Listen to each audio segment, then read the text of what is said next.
হেঁটে গেছি, কয় না। বাসে গেছি, কয় না। ট্রেনে গেছি, কয় না। যে প্রযুক্তি আছে সেই প্রযুক্তিতে প্রতিনিধি বানাইয়া খাবার পাঠাইছি, যতটুকু তৌফিক আছে খাবার পাঠাইছি।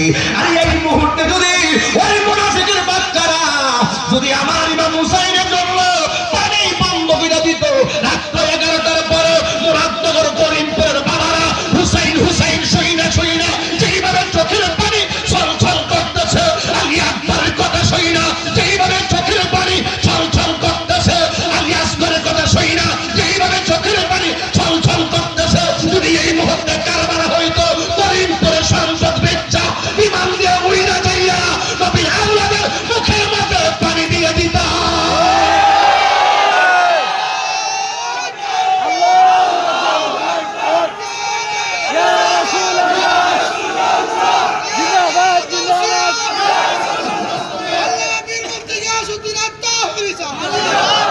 কথা বলেন ঠিক কিনা বলেন?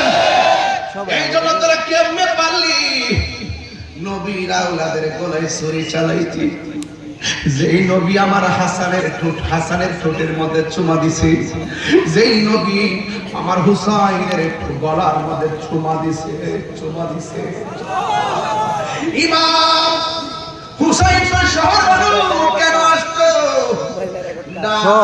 বলে স্বামী স্তনের দুধটা শুকাইয়া গেছে, আমার আলী আসগর 6 মাসের বাচ্চা গাড়টা হলাইয়া দিছে, একটা বার লইয়া যান না। এদের কাছে যায় এক কলটা পানি দেওয়ার জন্য। ছোট বাচ্চা দেখলে তাদের মায়া লাগতে পারে, আরে কাফের মায়া আছে কিন্তু মুনাফিকের মায়া নাই।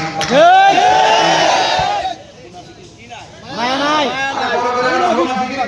মায়া নাই।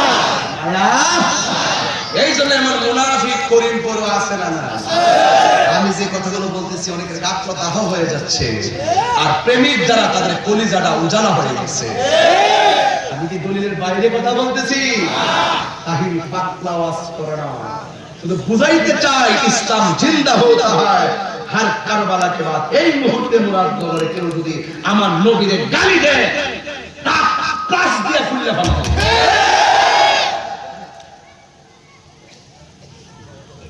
কি আপনি কি চুমা দিবেন? চুমা দিবেন? নবীর গালি দিয়ে সহ্য করেন কেমন আপনারা?